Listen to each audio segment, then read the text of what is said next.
Hi guys, it's album review time. Before I get onto the album, I want to say thank you very much to No Favours, the British rock band sent me this t-shirt. Absolutely love it. Thank you so much guys. If you want to check them out on YouTube.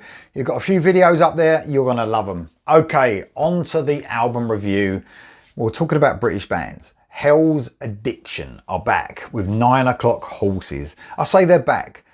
This is the first time I've heard this band. And man, it's their third album. It's a fucking belter. It really is. And like I said, British again. I've talked a lot about British music lately and some of the great bands that are on the scene now. And this band, man, they're absolutely brilliant. They're from Leicester. They're a UK heavy rock band, like I said. Third album in. Oh man, it's just amazing. There's a quote that one of the guys from the band, Luke Morley, I'll get onto the musicians in a minute, what he said about this album. He said there's a real maturity and a real rock solid, heavy rock sound to this album. The riffs, the hooks, the massive sing-along choruses makes this album slippery when wet. Now, before anyone who's, not a Bon Jovi fan has a go, I was around when Slippery When Wet came out. And it was the turning point for Bon Jovi. As you know, they brought out the self-titled debut album, which I love. They brought out 7800 Degrees Fahrenheit, which I love even more. I listen to that probably more than any other Bon Jovi album now. And then they brought out Slippery When Wet, and it just propelled them, didn't it? And the hooks were amazing on that album. It was just a massive album, and it was almost like they were the leaders at that time of that scene, and although this album, I wouldn't say sounds like Bon Jovi in any way, you can sort of understand what he means. Everything is turned up to 11. It's like the hooks are just amazing. The riffs, I'll get onto them, and the choruses, they are massive on this. But it's a real heavy album. It really is. And I don't mean heavy in as extreme, obviously. Some of the bands say their influences are Skid Row, early Guns N' Roses and AC/DC. I can understand that, but I think there's so much more than that. They almost feel they got that modern edge of Alter Bridge sometimes to me as well, so a little bit. So they're just a great mixture of all that stuff and more. The production on this album is one of the best I've heard this year. It's amazing. Well, I've reacted to a couple of singles and I've mentioned the production. It's huge. One of the best I've heard. I had it turned up as loud as I could. There was like no distortion. It was just like the drums are just pounding. Everything's so clear in the mix. It's just one of the best you'll hear this year, and that's pretty fucking amazing as well. Production is so important to me. It can almost put me off an album altogether, and man, it's a belter. It really is. Okay, let's talk about the people in the band. You got Ben Sargent on lead vocals. Well, I mean, he can really belt out them lyrics, man. He's got such a powerful voice. I love his vocals. It just suits this sort of almost rock and roll, melodic hard rock sort of feel. It's brilliant. Liam Sargent and Dan Weir on the guitars. They're just superb. They just flick them back and forth. There's loads of soloing on here. There's so many riffs. It's a guitar album. It's just amazing. Jason Green on the bass and Luke Morley, like I said, on the drums.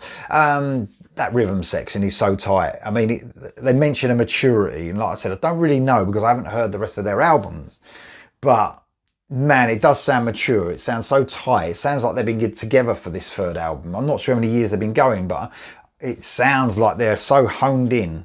One of the most tightest, most heaviest sounding albums you hear from a heavy rock band. I'm not going to say they sound like, black metal or death metal. They don't. But in this genre, it's such a heavy sound and it's absolutely amazing. I want to talk about every song on this album because this, I'm sure, is going to make one of my albums of the year without a doubt. I've listened to it twice now and it's just blown me away. Track 1, you've got Leave It Alone. Man, what a track. A heavy grinding riff kicks this one off and the band hit a really heavy medium pace groove. The two guitar intertwine, almost Appetite for Destruction style. What Guns N' Roses used to hear those two guitars sort of trading off in the rhythm sections, almost like doing different stuff. That's what it sounds like here. It's so clear with the production as well. It makes it extra special. It's in your face, it's heavy, but so melodic. Rock and roll personified straight out the gate. Next up, you got Upside Down. I know you can heal me. You're not out here. This was a single. The band are fans of Stranger Things, which is pretty cool. I like Stranger Things as well. And this track is what it's based on. It's based on that series. The energy really builds up in the verses here, and the band hit their sort of stride as the vocalist pushes himself to the limit in a brilliant chorus. It's a fucking brilliant track. Scream Your Name, another single. Can you hear me scream your name? Can you? That's what I love about this band. We get the full-blooded heavy rock on the first couple of tracks. Then we have a brilliant summer track. It's a real nod to 80s melodic rock, but with a modern production and side to it. A huge sounding song that gives me White Lion feels, I would say, but a bit heavier. Amazing song. Run for Your Life is the next track. A brilliant minor key riff sort of kicks this track off. The vocalist Ben Sargent's tone in those verses as they lead to a huge soaring chorus, metal chorus. It's just amazing. I love this guy's vocals. There's a brilliant solo over that main riff and it comes and goes in a flash, and we have one of the best starts to an album in a long time. 4 tracks in, it's just a mind blower. But then it gets better. We have Crying Over Me. A great picky guitar melody kicks off and we're into a heavy rock and roll territory again. Squealing guitars, twists and turns throughout. A track that does a bit of everything really. It's just amazing. The sort of halftime chorus that hits really hard in all the right places. A real guitar fans track for sure, this one. Just listen to that solo section, man. It's just amazing. It'll just have you reaching for that air guitar. It's brilliant. Your Master Plan is next. Oh man, this song, honestly, it hits the feels. It really does. A clean guitar starts off and sort of gives you almost Queensryche feels, almost the sound of the guitar as well. Ben Sargent again, vocalist, his tone, man, sounds brilliant. This is one of the most epic ballads you'll ever hear. It's a ballad. Yeah, you got it. I love a ballad, don't I?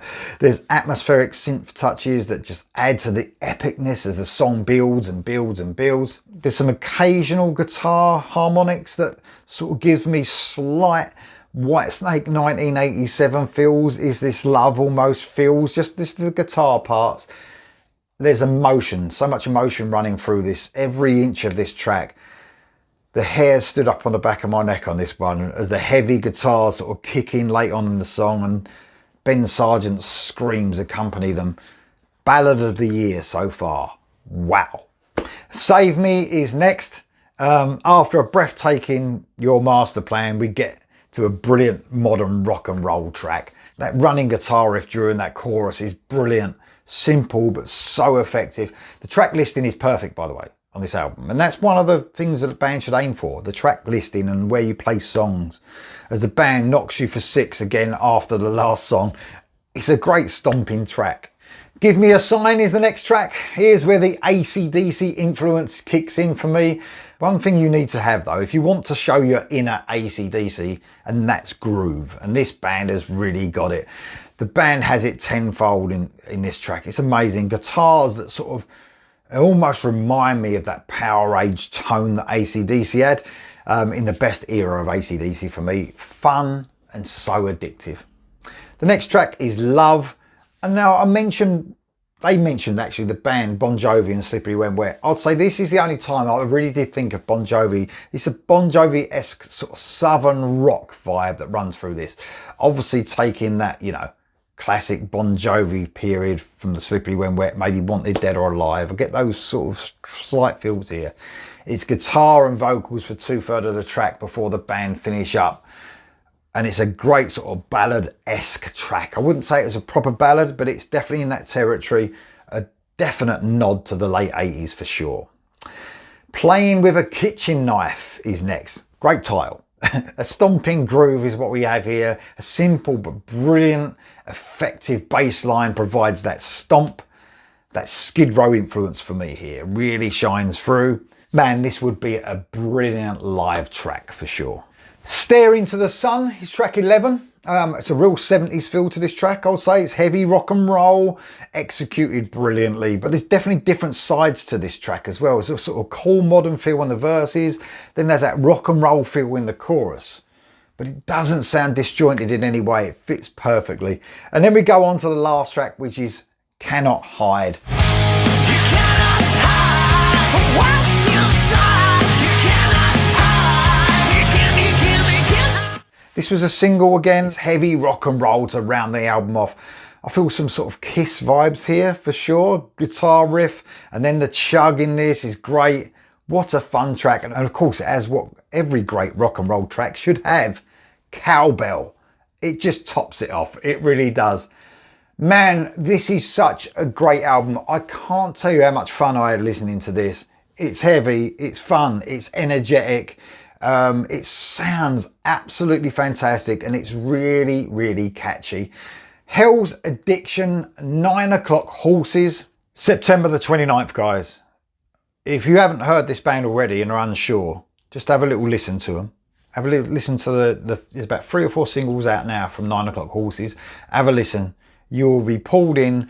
You will order the album. It's a guaranteed winner, guys. This is absolutely brilliant. Totally recommended by me. Get it. I'll see you soon.